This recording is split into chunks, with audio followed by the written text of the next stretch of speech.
New Thought Media Network. We are a global broadcast network of positive music, media, and entertainment, inspiring humanity's evolution along the journey of enlightenment and creating a world of love, peace, empowerment, and prosperity for all.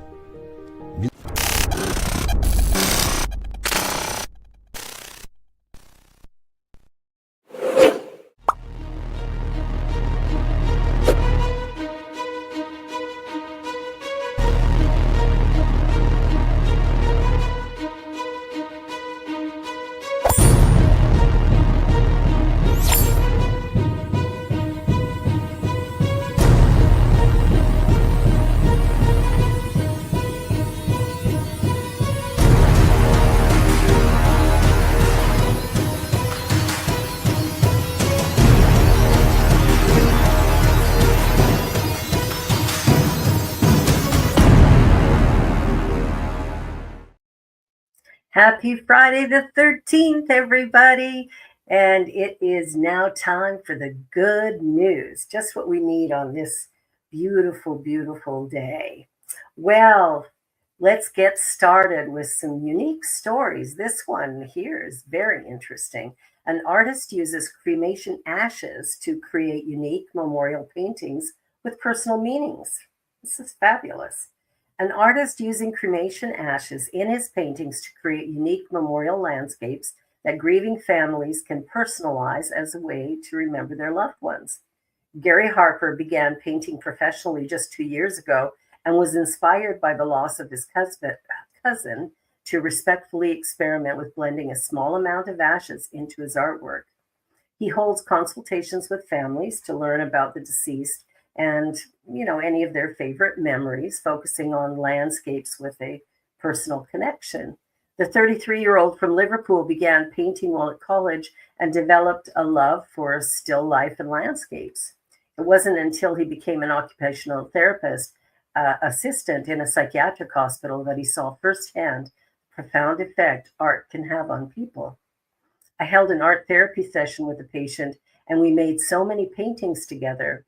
I was guiding her through the process, and I realized how much I enjoyed it.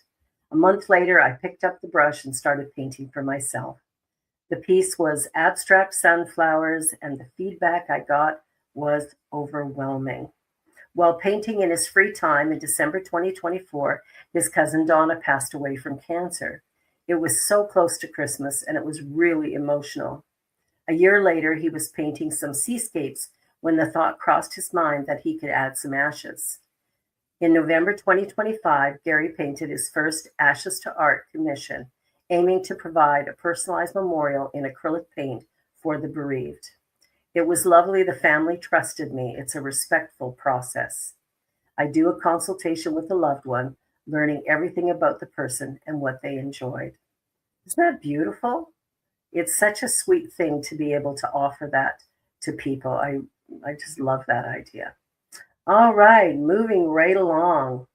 So here we are. Childbirths and marriages are up and divorces are down in the world's least fertile country. Yes.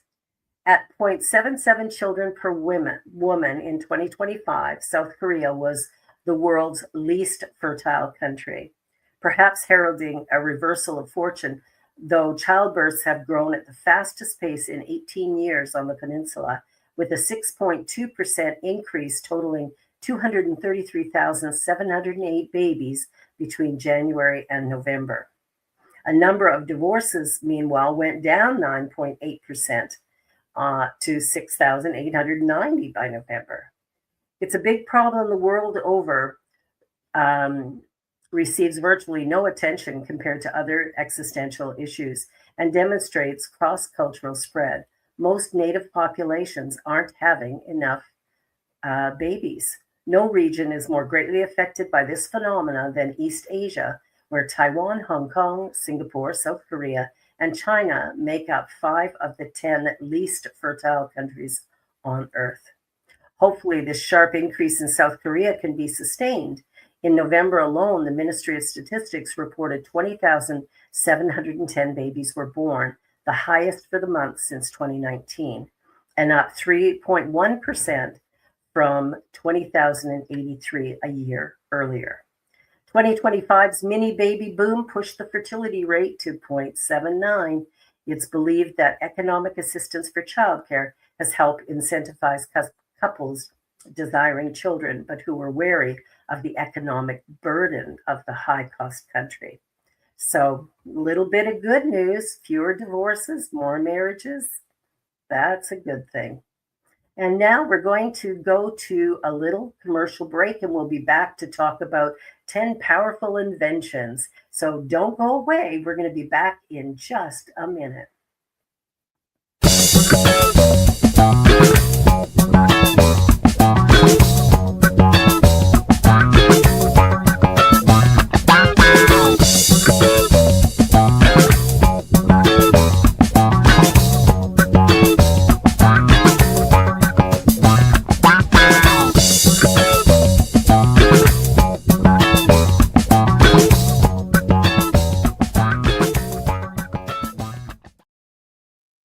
Well, 10 powerful inventions where helping others came before profit. Yes, it does happen. So, some of the world's most important inventions didn't become household names because their creators sought wealth. They did it because they chose to help others first. From life saving medicine to safety technology, these innovators shared their breakthroughs with the world, often at great personal or financial sacrifice. So when Volvo invented the three-point seat buckle in 1959, they made the patent free for all competitors to use in order to save lives, pardon me, because it had more value as a life-saving tool than something to profit from. Way to go, Volvo. Um, Benjamin Franklin, sharing ideas freely. Founding father Benjamin Franklin invented or improved many devices, including bifocals, the lightning rod, and the Franklin stove, but he never patented any of his inventions, believing that ideas should be shared for the benefit of all rather than hoarded for profit. Insulin, a cure offered to the world. In 1921, doctors Frederick Banting, Charles Best, and James Collip isolated insulin, a life-saving treatment for diabetes. Rather than hold exclusive rights, they famously sold the patent to the University of Toronto for just $1 each, so the discovery could be developed and distributed more freely. Jonas Salk and the polio vaccine. When Jonas Salk developed the first effective polio vaccine in the 50s, he chose not to patent it.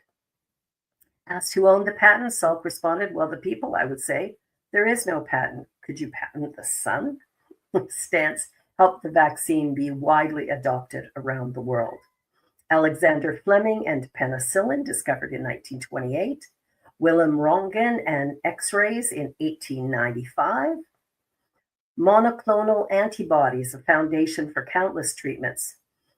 Scientists Cesar Milstein and George Kohler developed the technique to produce monoclonal antibodies in the 1970s.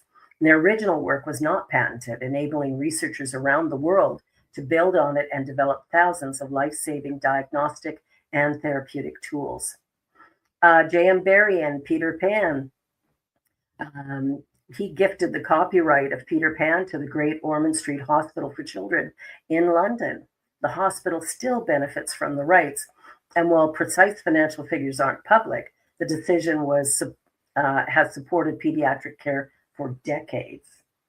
A miner's safety lamp by Sir Humphrey Davy, and the World Wide Web, made open for everyone. Tim Berners-Lee invented the World Wide Web in 1989. Rather than patenting it or charging royalties, he made the core technologies freely available with no patents and no fees so that anyone could adopt and build on them.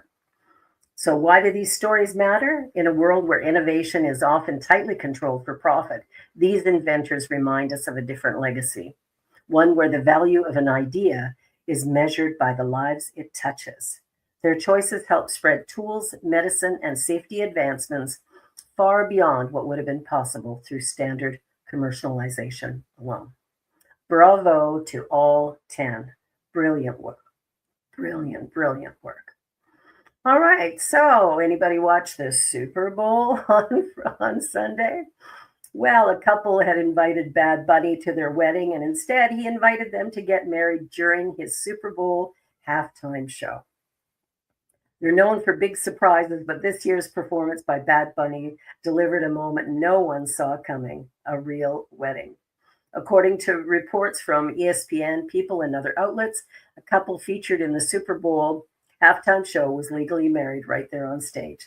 The pair had originally invited Bad Bunny to attend their wedding, but the global superstar had an even bigger idea. Instead of simply showing up, he invited them to his halftime performance and to say, I do, in front of millions of viewers. Well, that's one way to get married. Okay, moving right along, we got a little puppy story. A firefighter who rescued a litter of puppies from a house fire has now given one of them a second chance, reuniting him with his brother in a heartwarming full circle moment. When firefighters in Pickens County, Georgia, rushed into a burning home last March, they weren't only battling flames, they were racing to save lives. Inside the house, crews discovered a heartbreaking but powerful scene: a litter of newborn puppies protected by their mother, who had shielded them from the fire. She shielded the babies. She lost her life protecting them. Firefighters were able to rescue the puppies, carefully carrying them out and passing them through the window to safety. Despite efforts to revive her, the mother dog did not survive. Pickens County Fire Lieutenant John Isaac Hillaway recalled the rescue. Me and my crew went in. They told us what room they were in, and I was able to find them because of their mother. I just started picking up every puppy that I could, radioed to the chief that I found them, and then started passing them out the window. The surviving puppies were taken in by two rescues, Pup and Cat Company and Bosley's Place, where they were cared for and eventually adopted into loving homes. All but one. A puppy named Creed was still waiting after his first adoption fell through. Siegel happened to spot him while scrolling online. Just the other day, I was on social media and saw a post on their site that showed a dog that looked very familiar to me, she said. It said he needed a foster and they couldn't find one. She contacted the other rescue to confirm her hunch. I reached out to Patricia over at Pup and Cat Company. I said, is this my stepson? Creed's adoption hadn't worked out, but not because of anything he had done. She told me that his first adoption didn't work out, not because of him. He's an angel and super sweet. That's when she thought of Lieutenant Holloway, who had already adopted one of the puppies from the fire, now named Chief Lou. I reached out to tell him what was happening, and he was like, oh, no, let's get the boys together and see if they get along. And if they do, we'll foster him. Well, to a lot of people, their families, their animals are families, and it's cool to be able to save anybody. So it was neat saving a whole litter of pups. Holloway admitted the moment was emotional. From the picture that I saw of Creed yesterday, he looked pretty sad, and now he looks really happy. Lou's loving it. They both seem happy, and that makes me happy. Oh, I love doggy stories. They're just so sweet. All right, well, here's another doggy story. This man lost everything and had to give his dog up. For months, a dog named Dream waited for the one person who meant everything to her. Her person. Look at that picture. Philip had been by Dream's side since she was just 6 weeks old. Now 6 years old, Dream had spent her entire life with him. It had always been the two of them. But life took a difficult turn when Philip lost his job and soon after his home. Facing an impossible situation and no longer able to afford food for his beloved dog, Philip made a heartbreaking decision, not to abandon Dream, but to protect her. With tears in his eyes, he brought her to the DeKalb County Lifeline and asked if they could keep her safe until he was able to get back on his feet. Staff and volunteers could see how strong the bond was between them, and they knew this wasn't a man giving up his dog. It was a man doing everything he could to hold on. That's when the woman at Rescue Me ATL stepped in. They shared Philip and Dream's story, hoping the community might rally behind them, and Atlanta did just that. Within hours, more than $8,000 was raised to help Philip secure housing and find work, making it possible for him to reunite with Dream. And now he's training to become a firefighter and is set to begin orientation at the end of the month. So Philip says he still can't stop crying, and he thinks about how many strangers showed up to help him and his best friend. Oh, that's an emotional one. Oh, I do love those dogs. Okay, moving on to the slopes. I mean, it is the Olympics right now, so watching downhill skiing and stuff is kind of part of what we're doing. So, wearable airbag vest will help protect downhill skiers from extreme speeds at the Olympics in Italy. Uh, As the Olympics roar into life in northern Italy, athletes will be sporting state of the art airbag vests that inflate during crashes, protecting speed skiers from the worst injuries.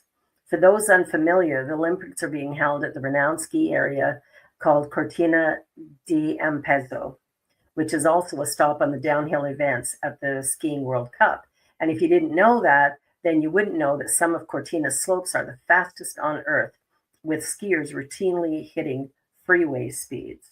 One wrong turn of the ski could invite disaster, and amid a spate of fatalities in the sport among young Italian skiers, the engineering firm Dainese has worked for several years to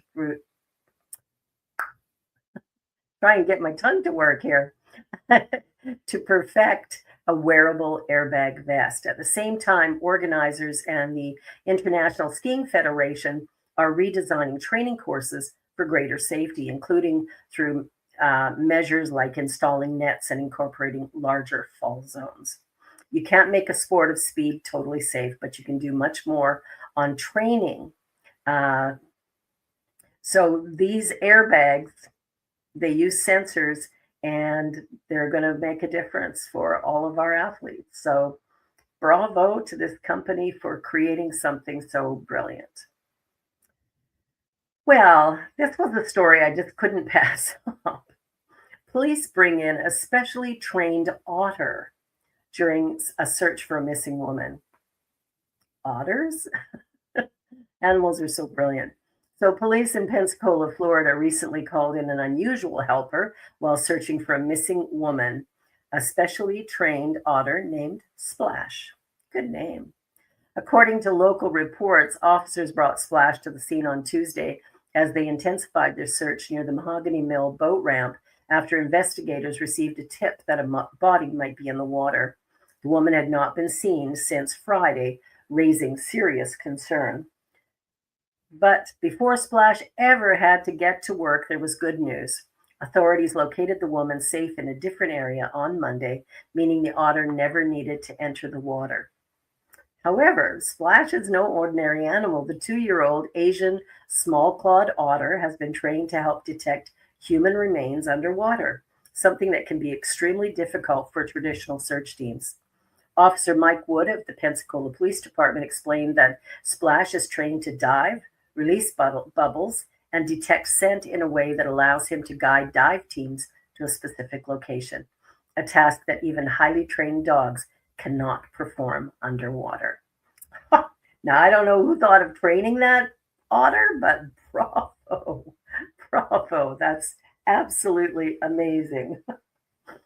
Oh, I had a bit of a cold last week, which is why I wasn't here, and I'm still working my way through it. Okay, disc golf. So, a disc golf disc with a heartfelt message brings strangers together. Sometimes the simplest things can carry the biggest moments. A group of disc golfers at High Stand Disc Golf Course on the east side of Madison, Wisconsin, recently experienced just that. On hole 6, they found a white Innova Beast disc sitting on top of the pin. What made it stand out wasn't its color or design, it was the message written on the back. This disc is in memory of Kyle Smith. Please toss this hole for him, then leave it at the next hole for the next player. If found on the last hole, please take to a different course. Rest in peace, Kyle. 9/19/84 to 1/25/20. How cool is that? So the disc is in his memory, and though none of the players knew Kyle personally, the message moved them deeply. They each took a turn tossing the disc on the next three holes, honoring Kyle in a small but meaningful way. One of the players shared the moment online, writing, "My friends and I were playing a game of disc golf. We all took a turn tossing the disc on the next three holes. I hope this disc continues on and maybe more people will post a picture here in the future. Rest in peace, Kyle." So, we can do all kinds of things to honor the memory of people and to remember what really matters most in life as we move forward. Okay, well this might be my favorite story today. Again, quite unusual. An old man kept visiting a bookstore every Saturday, and it's a true story shared by Stranger Wisdom as part of a collection of real human stories. It begins with a simple routine: an elderly man walking into a bookstore every Saturday afternoon, buying a single book and asking for it to be gift wrapped. Week after week, year after year, he never missed a visit. At first, it seemed like an ordinary habit, but the reason behind it turned out to be something extraordinary. Here's the story told in the original posts. I work at a bookstore. Old man comes in every Saturday, 3 p.m., buys one book, always pays cash, always asks for a gift wrapped, does this every week, been doing it for 6 years, never misses a Saturday. Finally asked him, "Must be quite a collection you're building." He smiled. "I don't keep them." Confused look on my face. "Every Sunday, I go to the children's hospital. I leave the book at the nurse's station anonymously for whichever kid needs it most that week. Been doing it." Yeah, this will make me emotional. "Been doing it since my grandson was there. Leukemia. He beat it. 5 years cancer free now. But I remember those long days, those scared nights, and I remember the random book someone left, how it gave him something to focus on besides fear.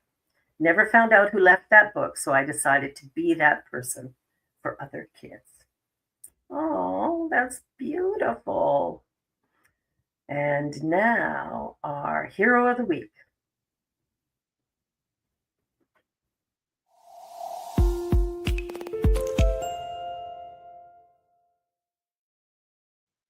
Well, it's not too often that I would, you know, put some wealthy person as the one being the hero of the week, but I think she deserves it.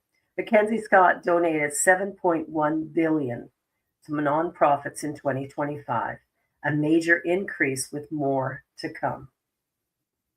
Divorcee philanthropist Mackenzie Scott gave 7.1 billion to various nonprofits and charities last year, a recent blog post from the reclusive giver claimed. Since my post last December, I've given 7.166 7,166,000,000 to organizations doing work all over the world. Scott claimed she had donated 2.6 billion in 2024 and 2.1 billion in 2023. The California native has donated 26 billion since 2019, almost the entire fortune she received in her divorce with Amazon founder Jeff Bezos. AP News reports that Scott is extremely distant from both the public eye and the eyes of the recipients of her generosity, who are often notified via intermediaries with little or no advance notice of their selection for a donation. The outlet spoke with one such recipient, Kim Mazuka, the CEO of the California-based nonprofit 10,000 Degrees, which works to unlock higher education opportunities to underprivileged communities. "I was just filled with such joy. I was speechless, and I kind of stumbled around with my words." She wrote in her blog post that acts of charity she received as a student in university often spring to mind when she is deciding where to donate money.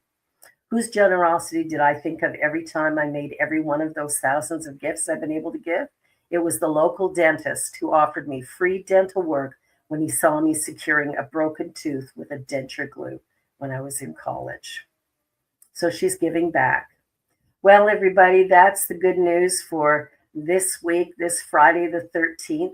Make it a good one. Just know that wherever you are in the world and whatever you're doing in the world, you do make a difference.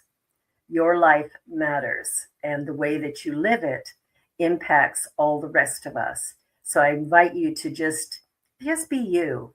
Find a way to love your authentic self, live your greatest dream, imagine a beautiful life for you and for others, and just know that everything that we put out comes back to us multiplied and overflowing. Have a wonderful week, everyone. I'll see you again next time. And be sure to like, share, and subscribe. And by the way, this too is a charitable organization. So please do share your donations at ntmedia.org.